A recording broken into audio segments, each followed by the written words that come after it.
कोरेगाव तालुक्यातील साप गावातील विविध विकास कामांचे भूमिपूजन आमदार महेश शिंदे व आमदार मनोज घोरपडे यांच्या हस्ते उत्साहात पार पडले। यावेळी महायुतीच्या एकंबी जिल्हा परिषद गटाच्या उमेदवार सुनीता भोसले, युवा नेते जवाहरलाल भोसले, कृष्णत शेडगे, जालिंदर कदम, काशीनाथ कदम, विकास सेवा सोसायटीचे चेअरमन शशिकांत कदम, साप ग्रामपंचायतीचे सदस्य युवा नेते भगवान कदम, युवा नेते पैलवान सागर गायकवाड, संभाजी जाधव तात्या, माजी उपसरपंच चंद्रकांत जाधव, नागेश अडसुळे, रहमतपूरचे युवा नेते निलेश माने, नगरसेवक रणजित माने, सतीश भोसले, पिंपरीचे युवा नेते अनंत साबळे, ऋषिकेश तुपे, पद्माकर भोसले, अंधेरीचे सरपंच विष्णू गायकवाड, उपसरपंच सुहास निकम, जायगावचे सरपंच नाथा कदम, कनेरखेडचे युवा नेते दुष्यंतराजे शिंदे, धामनेरचे युवा नेते सचिन काटे, सासुर्वेचे पैलवान कार्तिक मोरे, हभप गणेश जाधव महाराज, वेळूचे हनुमंतराव जाधव यांच्यासह अनेक गावातील मान्यवर ग्रामस्थ उपस्थित होते। यावेळी बोलताना कोरेगाव विधानसभा मतदारसंघाचे आमदार महेश शिंदे म्हणाले, मी प्रथमतः आपला ऋणी या कार्यक्रमाला उपस्थित असणारे कराड उत्तरचे आता एकाने सांगितलं कराड उत्तरचं उत्तर कोण, तर मनोज दादा। किती सुंदर हे वाक्य आता सांगितलं त्यांनी की ग्वाल्हेरचं जरा आणि कदमांचं जरा, शिंदेचं आणि कदमांचं नातं खूप दृढ आहे। मी येताना दादांना हाच इतिहास सांगत होतो की जाखणगावचा मांबेरी आणि कनेरखेडच्या शिंदेनी केलेला पराक्रम संपूर्ण महाराष्ट्रानं पानिपतचा जो पराक्रम झाला, जी ऐतिहासिक युद्ध झालं आणि त्याच्यामध्ये कदमही बरोबर होते। आजही आमचे सगळी जी नाती आहेत ते सापमध्ये खूप दृढ आहेत। दादा आमच्या भाचा पण परवा PSI झाला। इकडे आमचे प्रत्येक घराघरामध्ये कदमांमध्ये जाखणगावचे संबंध आहेत ना, ते संबंध आहेत आणि ऋण जवळजवळ ऋणानुबंध 3 पिढ्यांचे 4 पिढ्यांचे ऋणानुबंध आहेत आणि प्रेमाचे ऋणानुबंध आहेत। तर साप काय फार जुनं गाव आहे असं नाहीये। आपल्या सगळ्यांना माहिती आहे, मी कृष्ण विकास महामंडळाचा उपाध्यक्ष झालो। दादा त्यावेळेला आपण आमदार नव्हता। कराड उत्तरची काय अवस्था होती? कराड उत्तरचा फक्त 30% भूमी ही सिंचनाखाली आली होती। 70% भूमी सिंचनापासून वंचित होती। अशी वाईट अवस्था या कराड उत्तर मतदारसंघाची होती। दादा माझ्याकडे कृष्णा खोरेच्या ऑफिसला यायचे। दादा मला म्हणायचे, महेश दादा आपलं राजकारण होईल जाईल, मी आमदार होईल मला माहित नाही, पण मला एक गोष्ट करायची, तुम्ही काही करा, आपण तर वाकडं भल्या भल्यांशी दोघांनी घेतलंय आणि कुठलीही गोष्ट मी एकट्याने केली नाही किंवा त्यांनी एकट्याने केली नाही, दोघांनी एकत्र मिळूनच बाकीच्यांचे कार्यक्रम केलेत, लक्षात घ्या। त्यामुळं दादा मला म्हणायचे, नाही दादा माझं राजकारण होईल जाईल, पण कराड उत्तर सुद्धा मला 100% सिंचनाखाली आणायचं, त्यासाठी आपण एक प्लॅन आखू। कृष्णा खोरेच्या ऑफिसमध्ये बसून आम्ही प्लॅन आखले। अनबरवाडी धनगरवाडी जी तुमची योजना इतक्या वर्ष बंद होती, फॉरेस्टचे लोक ते योजना होऊन देत नव्हते। दादा आणि मी फक्त सातारपासून कराडपर्यंत जाईपर्यंत ही योजना मार्गी लावली आणि 1 महिन्याच्यात ते पाणी आपण काढून दाखवलं। तीच अवस्था तारळीची होती।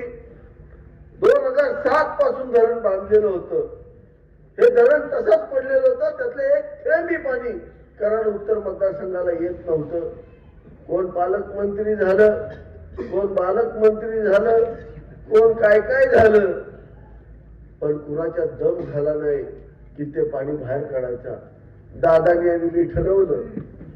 आमचे आत्ताचे पालकमंत्री सन्माननीय शंभूराज देसाई साहेबांना आम्ही दोघांनी सांगितलं, अरे बाबा दुष्काळ फार मोठा आहे, अख्ख्या जिल्ह्यामध्ये पाणी नाहीये, पण 5 TMC पाणी त्या तारळी धरणामध्ये तसंच पडलेलं आहे, आपल्याला ते पाणी बाहेर काढलं पाहिजे, कराड उत्तरचा दुष्काळ हटवला पाहिजे। आम्ही गेलो, कलेक्टर साहेबांना बोलवलं, SP ना बोलवलं। तुम्हाला सांगतो सव्वा महिन्याच्या आत 2007 पासून जे पाणी त्या धरणामध्ये पडलेलं होतं ते सव्वा महिन्याच्या आत बाहेर काढलं आणि कराड उत्तरला खुलं करून दिलं, हे लक्षात घेतलं पाहिजे. सगळ्यांचे ऊस वाचवले त्या काळामध्ये आम्ही. दुसरी योजना चालू झाली, झे गटापूरची योजना. आमच्या दोघांवरती टीका, माझ्यावरतीच जास्त टीका झाली. तिथलं पाणी पळवलं, तिथलं पाणी पळवलं. ही पळवलं म्हणणारी उंडग्याबाईच्या भूमिकेत आहेत. ही जी म्हणतात त्यांना तुम्ही उंडग्याबाई, तुम्ही कायम उदाहरण देतो. तुम्हाला माहित असेल, ज्या बाईला भाकरी येत नाही ती काय करते, पहिलं मग ती पीठच बारांडलंय, गिरणी मला मुर्दालय वाईट आहे. पुढं काय म्हणते, जरानच जरा बोल आहे, आणि पुन्हा शेवटचा तवा पातळ आहे त्यामुळे भाकरी करत ती. आधीच्या नेत्यांचं असंच होतं, पाणीच द्यायचं नव्हतं आम्हाला म्हणून 100 भाणे करायचे आणि सगळी चाकरी पुणे जिल्ह्याची, सांगली जिल्ह्याची करायची. बरेच प्रश्न विचारायचे तुम्हाला. अरे ज्या धोम धरणाचं पाणी सातारा जिल्ह्याच्या मालकीचं होतं त्या धोम धरणाच्या वर कुणी धरण बांधलं आणि त्याचा बोगदा काढून पाणी लातूरला आणि बारामतीला कुणी दिलं, हे पाप या सातारा जिल्ह्यातलं कुणी केलं, याचं पहिलं उत्तर द्या, मी तुम्हाला विचारतो. अरे तुम्ही पाप केली, इथल्या शेतकऱ्यांचं जीवन उद्ध्वस्त करायचा तुम्ही प्रयत्न केला. अरे कृष्णा नदीचा ओढा केला. मी सांगायचो, चव्हाण साहेबांनी एक लिहिलं कृष्णा काठ नावाचं पुस्तक, पण आमच्या आधीच्या नेत्यांनी कृष्णेचा वाडा नावाचं पुस्तक लिहायला घेतलं होतं. पण आम्ही दोघं चुकून आमदार झालो असं म्हणते. पहिलं तर आम्हाला आमदार म्हणायचीच नाही ती. आम्ही म्हणायचो कधीही आमदार मला म्हणते. 2019 ला गेलो, तुम्हाला सांगतो, असला जिल्हा खतरनाक आम्ही बघितलाच नव्हता. मोठ्याच बापाच्या खाली पोरग, पोराच्या खाली नातू, वाटलं केलं अख्ख्या जिल्ह्याचं. जनतेची सेवा करायची यांना माहित नव्हती. मी तुम्हाला सांगतो, ज्यावेळेला लक्ष्मणराव इनामदार सिंचन योजना झे गटापूर मंजूर झाली, अरे पाणी कुठलं होतं, हे उरमोडीतलं पाणी होतं, आरक्षित पाणी होतं, त्याचा धोमचा अर्थार्थी संबंध नव्हता. त्यांनी खूप दंगा केला. त्यांना वाटलं ही योजना फक्त खटाव तालुक्याची आहे. आज मी जबाबदारीने सांगतो, 2400 कोटी एकूण निधी या योजनेला आला. राज्याचे मुख्यमंत्री आदरणीय देवेंद्र फडणवीस साहेब आणि एकनाथ शिंदे साहेबांनी हा निधी दिला. आज त्याची टेंडर पब्लिश झालेली आहे. तुमच्यासारखे मोकळे नारळ आम्ही फोडत नाही. 2400 कोटी रुपये मनोज दादा माझ्या माध्यमातून ह्या कोरेगाव तालुक्याला आले, ते लक्षात घेतलं पाहिजे.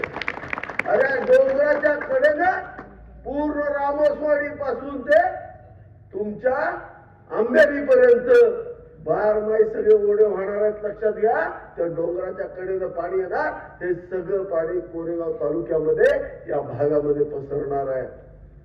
एवढंच करून थांबलो नाही मी. आमच्यावरती टीका झाल्या.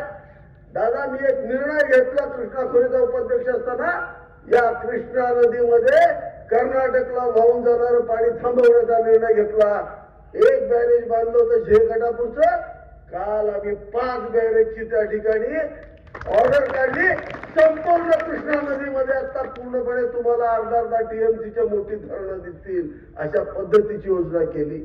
अरे दुष्काळ पडला तरी सुद्धा आमच्या नदीमध्ये किमान 2.5 टीएमसी म्हणजे निम्म ओरमोडीचं धरण आम्ही साठवू शकतो, एवढी क्षमता तिथं त्या ठिकाणी तयार करण्याचा आम्ही सुरुवात केलेली आहे. याच्यावरती थांबलो नाही. डोंगराच्या कडेला सगळीकडे आता आम्ही मोठे मोठे तलाव घेतोय. मी स्वतः राठोड साहेबांशी, मंत्री महोदयांशी बोललो. आता दादा, आम्ही 12 फेब्रुवारी का 15 फेब्रुवारीला एक मंत्रालयात बैठक लावतोय. आमच्या डोक्यात आहे, जसं आमच्या पायाशी 2.5 टीएमसी पाणी साठलंय, तसंच आमच्या डोक्यावरती पण 2.5 टीएमसी पाणी मी साठवून ठेवणार आहे. पावसाळ्यात जाणारं सगळं पाणी कोरेगाव तालुक्याचं सगळं डोक्यावरती साठवून ठेवणार. माझ्यावरती दुसरी टीका झाली की अरे पाणी पळवलं त्यामुळे कॅनलला पाणी आलं नाही. जो बहादर आहे त्यानं उठावं, इथं माझ्या पुढे सांगावं. कॅनलवरती मोटर खटाव तालुक्याची कुठं बसली मला दाखव. आपण चालत जायचं इथं धोल पर्यंत, एक कॅनलवरची मला मोटर दाखवा, हे मी चॅलेंज देतो. अरे काय बोलताय तुम्ही, सांगताय काय? म्हणजे काश्मीर मध्ये बर्फ पडला आणि मला इथं सर्दी आली, खोकला आला आणि घरात जातो तुम्हाला. अरे मला सांगा, या कॅनॉलची क्षमता 1972 साली अशी ठेवली होती की या कॅनॉलच्या कडेच्या शेतकऱ्यांना त्याची मदत झाली पाहिजे, सिंचन कॅनॉलच्या कडेच्या शेतकऱ्यांचं झालं पाहिजे. असं असताना 2006 साली कुणाचं राज्य होतं, कोण मंत्री होते, कोण आमदार होते, पहिली मोटर बसली कवठे केंद्राची 200 HP 2 मोटरी वाई तालुक्यात बसल्या. त्याच्या पुढची मोटर कुठं बसली, फलटण मतदारसंघातल्या 2, वांगणात वसनाच्या 2 मोटरी बसल्या 150 HP.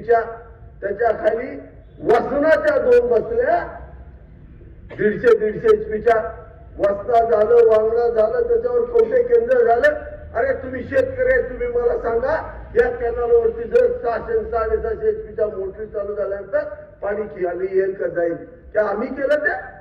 अरे आम्ही आमदार होण्यापूर्वी तुम्ही ह्या चुका करून ठेवल्या होत्या आणि त्या आम्हाला दूषण देताय. आता त्याच्यावरती आम्ही बदल केला, लक्षात घ्या. जे पाणी वाहून जाते, जे पाणी इतर धरणांचं आहे ते नदीतनं उचललं जाणार. इथनं पुढं कुठलंच पाणी हे कॅनॉलवरती उचललं जाणार नाही. त्याच्यामुळं पाणी तिथं सोडलेलं डायरेक्ट टेल पर्यंत येणार.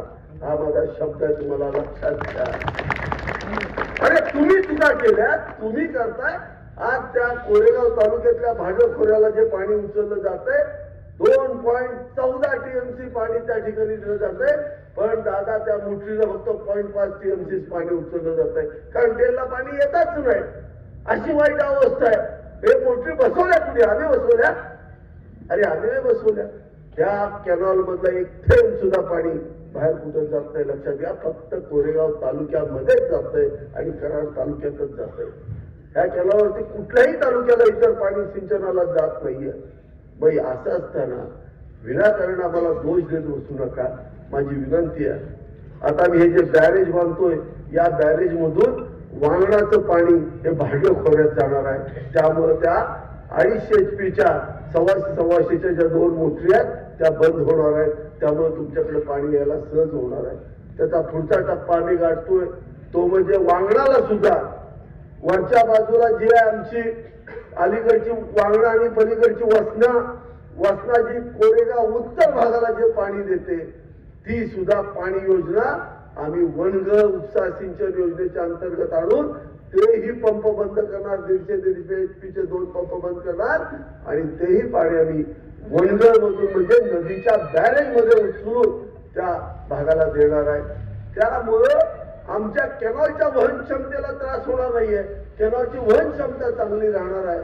त्यामुळे तुमच्या गावांना प्रचंड पाणी देणार आहे. एका बाजूला कॅनॉलनं पाणी देतोय, दुसऱ्या बाजूला डोंगराच्या कडेने येणारं पाणी 15 एकराचा एक टी काढून दादा आपण सगळ्यांना देतोय. आपल्या कोरेगाव तालुक्याला 2 TMC पाणी खाण्याच्या दाढीनं मला दिलं, हे लक्षात घेतलं पाहिजे तुम्ही. आज कोरेगाव तालुक्याला पाणी वाढवून द्यायचं काम महेश शिंदेनं केलं, लक्षात घ्या. दादांनी आम्ही काय केलं हे आमचं आम्हाला माहिती आहे. आम्ही काय पद नुसती खुर्च्या उगवायला घेतली नव्हती, आमच्या परिवारासाठी घेतलेलं नाही. अरे आम्ही रात्रंदिवस दोघं झटतोय पळतोय. आजची अवस्था गावांची काय आहे तुम्ही बघा. दादा उशिरा विधानसभेत तुम्ही पाठवला, माझ्या बरोबर पाठवला, सतत कोरेगाव सारखी तुमची पण अवस्था झाली असती. आज गावा कोरेगाव मतदारसंघामधलं प्रत्येक गाव बघा, या महाराष्ट्रामध्ये सगळ्यात स्वच्छ आणि सुंदर कुठला तालुका असेल तर माझा कोरेगाव मतदारसंघ आहे, लक्षात घ्या. आणि दादाही त्याच पद्धतीनं कामाला लागलेले आहेत. आता काही वर्षामध्ये तुमची गावं स्वच्छ आणि सुंदर होतील. ह्यांचे काय आम्ही हात मानले होते का हो? गटर तशीच, रस्ते तसेच, अशा अवस्थेमध्ये ही गावं सोडून गेले. माझी सर्वांना विनंती आहे, राजकारणाच्या जागेवरती होतं. आज कोणतरी उठतो म्हणे लई मोठा नेता आलाय. आला काय, ज्या नेत्याला कपडे काढून आम्ही कुठं पाठवलं तुम्ही सगळ्यांनी बघितलं का. आम्ही गुरामागचा आमदार आहे. बस फिरायला लागली तर तिला वाटतंय माझ्या गळ्यातच काय नाही. जेव्हा ती हे सडा देऊन बाजूला जाते तेव्हा कळते की नक्की काहीतरी मला बांधून ठेवलंय. त्याला कळतच नाही नक्की. त्यामुळे काळजी करू नका. मला कुणी ते सांगितलं की ते अयोध्येला आणि कुठं तरी काशीला नेतात. बरं आहे बाबा, चांगलं आहे. मी त्यांना म्हणलं, दादा आम्ही बोललो त्याच्या आधी आपली 1,500ची पहिली ट्रेन तरी बुक कर उद्या सकाळी, आणि आपली परवा दिवशी माणसं 1,500 घेऊन जा. गाडवा न करता घेऊन जा. त्यानं 4 नेली, आपण 8,000 न्यायची. आपलं ठरलंय की नाही, 1 2 4. तर बघा, आम्ही गुराच्या मागे असायचो. दादा आम्ही 3 पाणी खायला बसायचो. डोंगरात आपलं काय उद्योग आहे, गुरु करायला आम्ही आपलं 3 पाणी. पण तेव्हा पैसे नव्हते, आम्ही कुयाव खेळायचो. ब्लॅक 2 ला 4, 4 ला 8, पण कुया होत्या. आता तीच आपल्याला वेगळ्या पद्धतीने खेळायचे. त्यामुळे शो म्हणायचे, सगळ्याच बाबतीत खेळायचे. त्याला काही इथं काय आम्ही काही ह्याच्यासाठी आलो का. अरे खेळू आपण, काय अडचण नाही. आता एकच कर, फक्त एक करायचं नाही, लक्षात घे. परवा दिवशी निगडीला गेलो, एका ताईला भेटलो. मी बोललो त्यांना म्हणलं, अहो ताई काय झालं सांगा. त्या म्हटलं वैयक्तिक बोलायचे साहेब बाजूला. एक चांगल्या पंथातली ती बाई, सत्संग चालू होता, त्या बाजूला मला सांगितलं, साहेब तुम्ही आता बोलला ते सगळं खरं आहे. माझा नातू काल रात्री दारू पिऊन आला, रातभर आईला आणि मला मारले, गुरागत मारले. म्हणजे 21 वर्षाचा माझा नातू आहे आणि तो दारू पिऊन घरात आलाय आणि इतकं रातभर मारलंय. आम्ही दोघी पण मायाली की आमची सुनच असतो, आम्ही दोघंही झोपलेलो नाहीये. अशा अवस्था आहे. ती लेकरं असं का वागलं म्हणून ती बिरडत्या. आमचं पोरग ज्ञानेश्वरी वाचायला बसायचं, पण ही गोव्याला जाऊन आल्यापासून पहिल्या दिवशी आम्हाला आता दारू पिऊन सापडले म्हणली आणि ती धाय मोकळून रडायला लागली. तुम्ही मला सांगा, राजकारण कशासाठी केलं जातं? समाज सुधारण्यासाठी जातं का समाज उद्ध्वस्त करण्यासाठी जातं? अरे आमच्या आया बहिणी तर रात्रंदिवस कष्ट करून ही बारकी पोरं मोठी करतात. अरे आपण आपल्या पोरांना काय संस्कार देतो? तर हे पिढीचं नाव पुढे जावं, आपली संपत्ती, आपलं सर्वस्व त्यांच्या स्वाधीन करण्यासाठी. 21व्या वर्षी जे ज्ञानेश्वरी वाचणारं पोरग आहे ते गोव्याला जाऊन त्या नालायक पुढच्या, मी आता बोलतो वेळ आली की गोव्याला पोरं नेतं एकदा दाखवतोच त्याला. महेश शिंदे व्यसन मुक्तीसाठी रात्रंदिवस प्रयत्न करतो, लक्षात घ्या. मी बंडा तात्यांचा शिष्य आहे. आम्ही डाऊचं आंदोलन झालं ना, सगळी झोडपून काढली होती. वेळ आली की मी दाखवतो काय असतो राजू महेश शिंदे काय ते दाखवतो यांना. अरे आम्ही कष्ट करून ह्या पोरांना चांगलं करण्याचा प्रयत्न करतोय आणि याला लाजा वाटायला पाहिजे की आमची पोरं गोव्याच्या क्रूज मध्ये नेऊन त्या ठिकाणी चुकीच्या बायका त्यांच्याबरोबर रात्रभर ठेवल्या जातात. इतकं खालच्या दर्जाचं राजकारण ह्या यशवंतराव चव्हाण साहेबांच्या जिल्ह्यामध्ये होऊ शकतं. आणि आपण म्हणताय फार मोठा माणूस. अरे कुठला मोठा माणूस? माणूस मोठा हा विचारानं असतो, लक्षात घ्या. ज्या माणसाच्या विचारानं समाज उंचीवरती पोहोचतो, ज्या माणसाच्या विचारानं एखाद्या व्यक्तीचं अर्थकारण बदलतं, त्याचं कुटुंब सुखी होतं, तो माणूस मोठा असतो, लक्षात घ्या. असली माणसं कधी मोठी असू शकत नाहीत. म्हणून माझी विनंती आहे, अरे जो सुसंस्कृतपणा जपण्यासाठी आपण रात्रंदिवस कष्ट करतोय तो आपण बात करून घेऊ नका. अरे आम्ही आहे ना, अरे दोघं आहे. काय पाहिजे ते मागा, ज्या गोष्टी पाहिजे ते देऊ, पण आपला सुसंस्कृतपणा खराब करू नका. आपल्या घरातली पोरं बर्बाद करू नका. अरे आज आम्ही पण चाललो. राजू पुढच्या दादा यांना रहिमतपूर्वक स्पेशल ट्रेन सोडून दे. त्याला सांग, दादा तुम्ही बोला दिल्लीत स्पेशल ट्रेन करून घ्या. काय ज्यांना जायचे त्यांनी जाऊ, आपण मतदानाच्या आधी या बाबा. सगळं खाल्ले एवढंच फक्त काय. करा एवढंच सांगतो. आणि ही नेत्याची वेळ तवा आणि गाढवा गंडवी अशी ही गाढवा गंडवीची टीम आहे दादा. त्यामुळं त्यांचा इतिहास काढा. सामान्य माणसाच्या जमिनी लुटल्या. किरण सनसला आयुष्यात उठवला. किरण काय नव्हतं, दीपक सनसला आयुष्यात उठवला. त्याची कुमट्या पटेलची 2 एकर जमीन 32,000 काढून गेली. म्हातारी 2012ला मिली आणि 2023 मध्ये जाणता उठवलाय. काय पंचायतच्या जेव्हा हुशार आणि तुम्ही पण त्याच्या मागे पळताय. शुभेच्छा. ज्या महिलांना पोरं बात करायचे त्यांनी नक्की जायचं बरं का त्याच्यावर जाऊ. सगळी पोरं त्याच्यावर न्या. संध्याकाळी 2 दिवसानं खच्चून आणतोय पोरं. बोलत नाही तुम्हाला 100% मारतोय पोरं. कारण मी स्वतःच्या कानानं ऐकलं आणि त्यांना बोलू का इथं स्टेजवर लगेच बोलव. अरे आपल्याला पोरं चांगली करायची आणि त्यासाठी प्रयत्न करा. राजकारण काय आजचा आहे उद्या जाईल. त्यामुळं फार त्याच्यात वाहत जायचं नसतं. पण समाज सुधारण्याचं काम मात्र आपल्याला करायचं असतं. मी आपल्या सर्वांना विनंती करतो, असा एवढा चांगला आमदार निर्णय वेगळा लक्षात घ्या, जो स्वतःच्या खिशातले पैसे घालून जनतेची सेवा करतो. असा एखादा लोकप्रतिनिधी निर्णय वेगळा असतं. अशा लोकप्रतिनिधीला जपणं हे तुमचं कर्तव्य आहे लक्षात घ्या. आणि ते कर्तव्य समजून आपण सगळ्यांनी काम करावं अशी विनंती करतो. मला एक फार मोठी सभा माझ्या मतदारसंघामध्ये. मी तुमची माफी मागतो संयोजकांची आणि या ठिकाणी थांबतो. रामकृष्ण हरी.